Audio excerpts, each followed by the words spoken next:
Hey, welcome to Peace and Prosperity Podcast, episode number 5. In today's episode, we're going to talk about how to live in the now, how to calm your mind, be more present, and move through your life with more ease and grace instead of doubt or fear or stress. So my name is Bo, and I help people dissolve the mental and emotional barriers to a more peaceful and prosperous life. So I'm happy to say that the podcast is now on YouTube. So if you'd like to watch these videos or listen, you have both options now. So you can watch them on YouTube or you can listen to them on iTunes, Spotify, or any of the other major podcasting platforms. So in today's episode, I want to talk about 3 easy, powerful ways to calm your mind, live more in the present moment so you can extract more joy out of ordinary life. So these are 3 things I learned after battling many decades, dealing with anxiety and depression and low self-esteem and a lot of stress.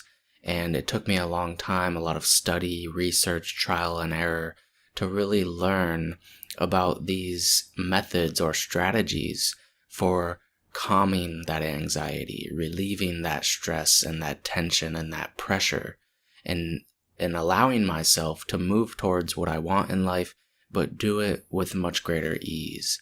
You see, I think we often make life a lot more difficult than it has to be. And if I would have known these 3 things years ago, I could have saved myself a whole lot of stress and struggle and trial and error. So we're going to start with number 1, which is a kind of advanced strategy that not a lot of people know about, but it's easy to learn and it's very powerful when you practice it consistently. So number 1 is focus on context and not content. So what does this mean? First, let me tell a quick story.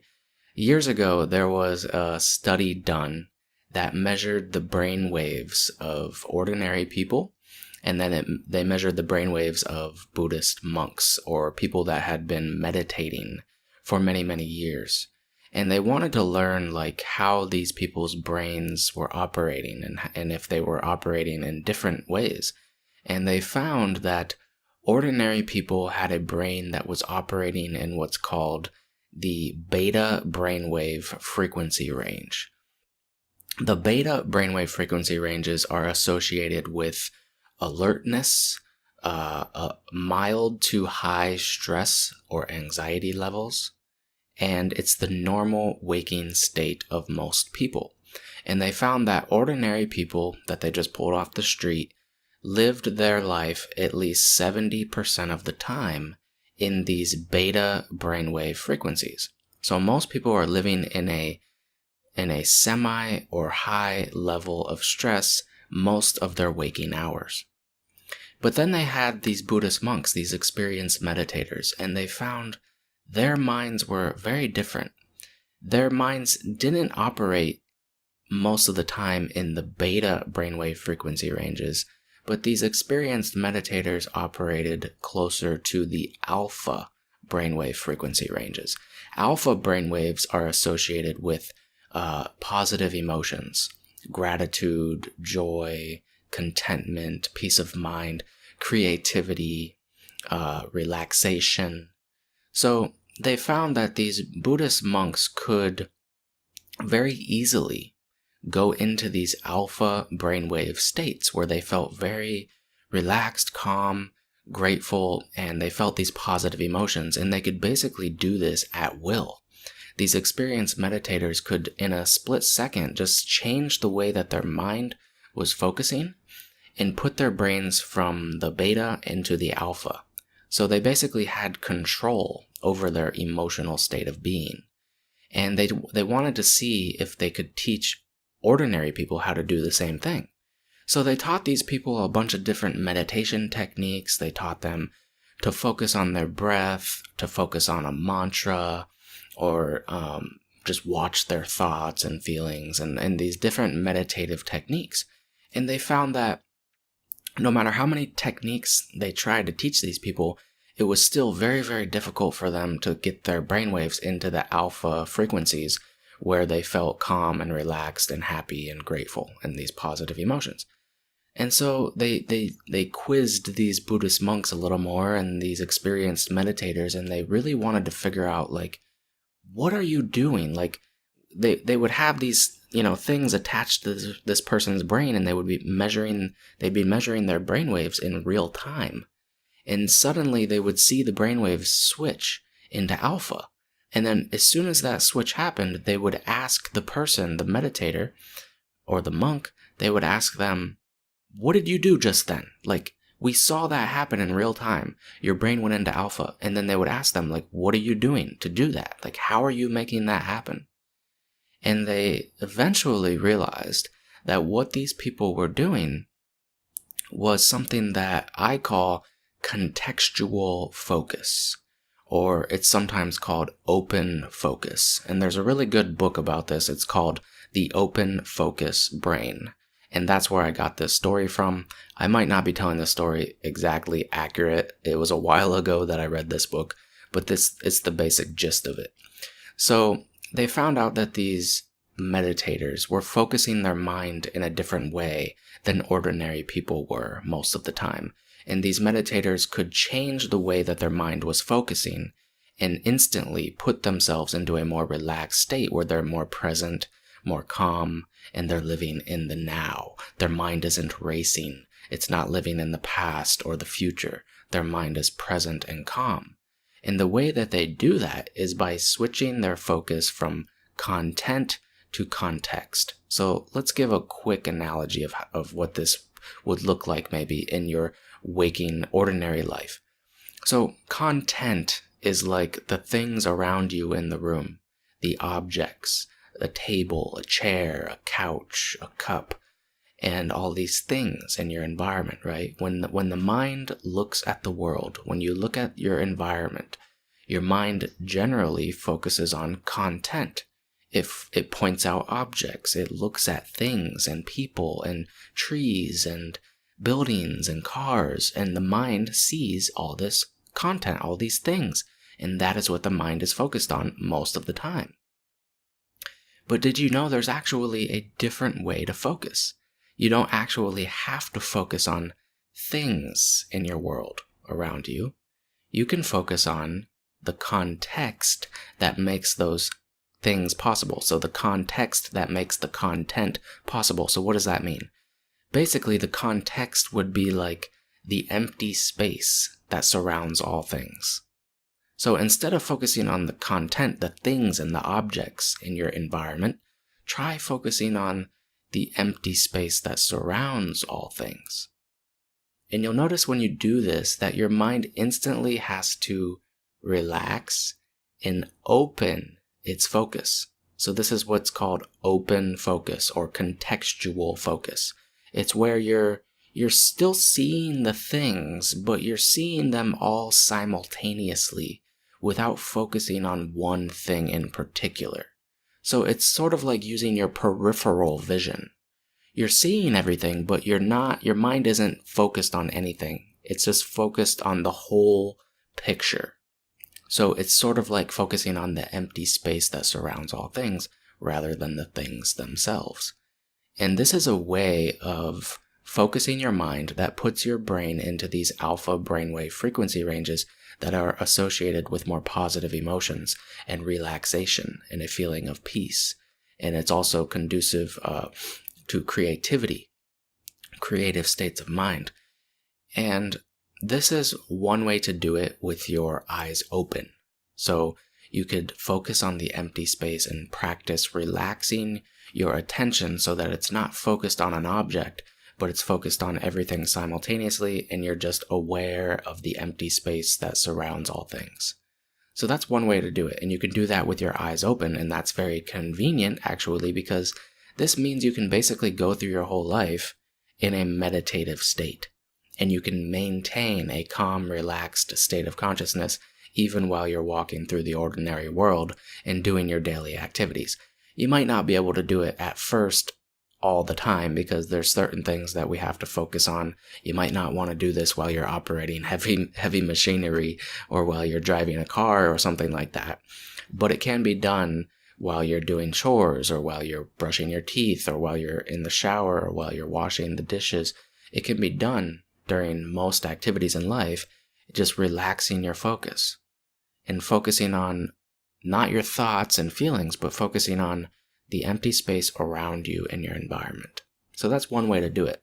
Another way is to do it with your internal world. And this is a little more difficult and it takes a little more practice, but it's basically the same concept.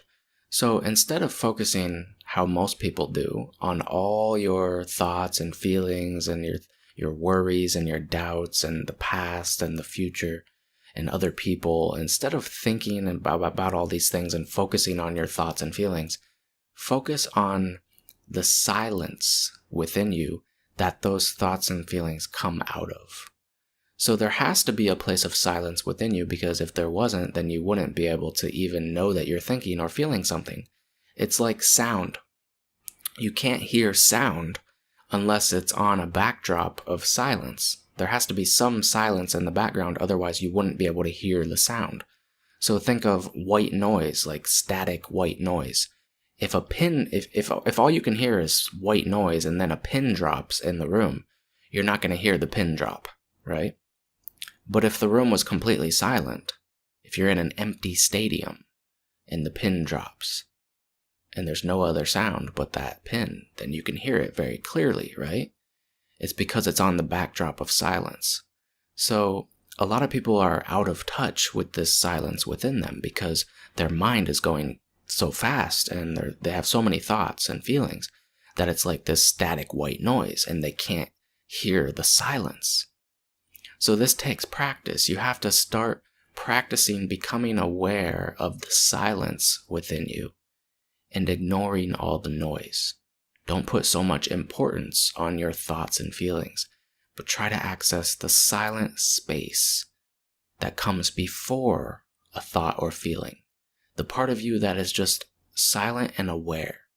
The part of you that notices and watches and witnesses your thoughts and feelings like a movie happening on a screen, but doesn't get overly involved in those thoughts and feelings. The part of you that doesn't have an opinion or a belief, but just notices everything happening in the present moment. So practice it with your external world and your internal world. Practice focusing on the empty space that surrounds all things and the internal space of your mind, or the silent space of your mind. And that's sort of like the same thing. It's just doing it with your external and then your internal world, and practicing switching between those two until you feel you've mastered it. So there's a book, as I said, it's called The Open Focus Brain, and I would recommend you read that book. It's a really great book and it's very practical, gives you very practical strategies for changing your focus to be more present, more calm, and more grounded. So we're going to move on to number 2 now, and this one is more simple, but I think it's very important, and it's something a lot of people struggle with, including myself. And number 2 is choosing peace over perfection. I think a lot of us on this journey, including myself, often get in this trap of believing that we need to strive for something in the future, or we need to be more or do more or have more before we can feel at peace, or before we can feel good enough. So most people on this planet are operating out of fear. They think that they are not enough right now, or they don't have enough, or they're not good enough, and so they try to achieve things in life to compensate for that. This is really the story of humanity, if you think about it. I mean, what is almost everyone on this planet doing? I mean, the human experience is full of addictions and cravings and striving and relationship conflict and war. And where does all this stem from? It all stems from this insecurity, this sense of lack. Because when we feel lacking, then we think that we need to manipulate and control other people in the world around us and we fight for our survival and we fight for our success, and we're in competition with other people and in competition with our own selves, and we're always battling because we have this feeling like we need to control our future, and we need to, hold on tight, or else everything's gonna go to chaos, And so many people are operating out of this lack consciousness, this poverty consciousness is what I would call it. It's this feeling that we're not enough and that we need to have, do, or be more in order to feel enough, in order to be perfect, whatever that means, And even the people with the best of intentions fall into this trap. I fell into this trap trying to always improve myself. I was addicted to self-improvement and always trying to be a better person. And I would judge myself if I was feeling depressed or anxious or fearful. And I was just always battling against myself, thinking that I needed to be somewhere where I wasn't, or be a different kind of person. And I was always fighting to change myself. And ironically, when I started to just choose peace instead of perfection, I found that a lot of my so-called imperfections started to disappear. My depression, my anxiety, my fears and my doubts and my insecurities, a lot of those things started to fade away when I started to accept them rather than fight against them. When I stopped thinking that I needed to be experiencing something other than what I was experiencing. So it's kind of paradoxical, but when you choose to be at peace with your imperfections, or to be at peace with your non-peace, you find that you become more quote-unquote perfect, or you become more peaceful, more happy. You start to get the things in life that you truly want deep down, because what we all want deep down is really just to feel peaceful, to feel happy, to feel good enough, to feel comfortable in our own skin, to not feel needy or lacking, right? And so the way to those feelings that we want to have is to choose to be at peace with everything that you're experiencing in the present moment. So if you're experiencing depression, can you be at peace with the fact that you're experiencing depression? Can you be depressed or anxious or fearful and not judge yourself for it? Can you accept the fact that you're depressed and just own it and acknowledge it and not try to hide from it, not try to run away from it, not try to pretend that it doesn't exist, not try to, pretend that it's a bad thing? It's not a good or a bad thing. It's just what is, right? So can you be at peace with what is? And it's the total opposite of what our mind wants to do, When our mind encounters a so-called problem, we want to try to fix it, right? We want to try to control it or change it or do something about it, right? And that's oftentimes not the solution, really, because we're operating out of fear most of the time when we do that. And at least in my life, I find that when I operate out of fear, I don't really make good decisions. I choose things out of desperation. I do things for the wrong reasons, and the results don't usually turn out very well when I make decisions out of fear. So when I'm encountering a challenge in my life, what I personally do is I just allow myself to rest and be with it. So if I'm feeling very depressed one day, I might not know why I'm feeling depressed. I just have this feeling come over me, and I'm really unaware of the root cause of it. So instead of trying to do something to change how I'm feeling, I'll just rest and lay in bed, not in self-pity, but just rest and just acknowledge the feelings and say, okay, I'm depressed right now, and that's okay, and be gentle with myself, be compassionate towards myself. And just that alone, choosing to be at peace with our imperfections, choosing to be at peace with our anxiety, that alone dissolves those feelings more rapidly than anything else could. And we find greater peace in our life, and then we start operating from love and joy and gratitude instead of fear and doubt and lack.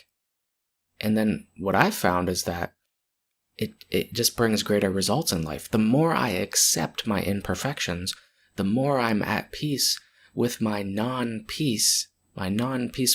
peaceful feelings, then the more at peace I feel and the more success I have in life. Because I'm not running away from my problems and trying to pretend that they don't exist.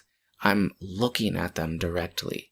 I'm accepting what is, and I'm dissolving that emotional tension through acceptance and forgiveness and compassion. Those are very powerful things. I think we underestimate the power of gentleness, compassion, gratitude. And to be thankful, even when you're feeling depressed. Can you be thankful for your depression? Because it's there to teach you something. Can you say thank you? Can you truly, honestly say, thank you for this opportunity when you're feeling very depressed or anxious? When you get to that point where you can genuinely, in your heart, feel thankful for your own negative emotions, then you know you're onto something and you're about to have a major, major breakthrough. So this brings me to number 3. This is the last thing we're going to talk about today, but it ties in with number 2. So accepting your imperfections, accepting your negative feelings, being at peace with your non-peaceful feelings. What happens when you do that is you start to release suppressed emotional energy. So think of it like a volcano. Why does a volcano sit dormant for many, many years or decades, sometimes hundreds of years, centuries, and then suddenly the volcano erupts? Have you ever wondered that? I mean, we learned this in science class probably, and the reason is basically, in a very simple way to explain it, is just that it erupts because of the pressure underneath the surface. So there's this lava underneath the surface of the volcano, and then if the tectonic plates of the earth shift in a way that makes a pocket of pressure build up underneath that volcano, then the volcano, the lava, has to escape somehow, right? It has to find an escape path, and that escape path is the volcano, and then it erupts, right? So it's the pressure underneath the surface. That's what creates the eruption. So in our personal lives, that eruption might be an eruption of anger, or a lot of negative thoughts, or self-doubt, or fears and anxieties, and a racing mind, a mind that is not calm or present to the moment. That's like the eruption. And a lot of people are living in a constant state of eruption. Like every single day, their volcano is erupting with more and more negative thoughts and fears and doubts. And the reason is because of suppressed emotional energy. When we have certain belief systems, we create the habit of emotional suppression.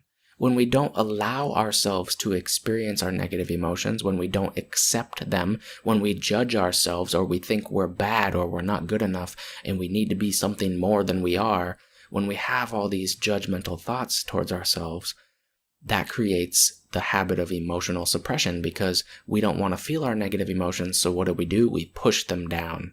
We don't face them directly. We shove them down, and they get trapped literally in our bodies, in the nervous system of our body. And it builds up all this pressure inside of our body, inside of our nervous system, inside of our unconscious mind. And what that does is it builds up this pressure that then has to escape somehow. So how does it escape? It escapes through our emotions, our thoughts. When we have a reaction to something that happens in our life, let's say someone says something mean to us, they say something disrespectful to us, and then we react with all this judgment or this anger or this shame or this embarrassment. When we react with these emotions, all that really is the suppressed emotion coming up.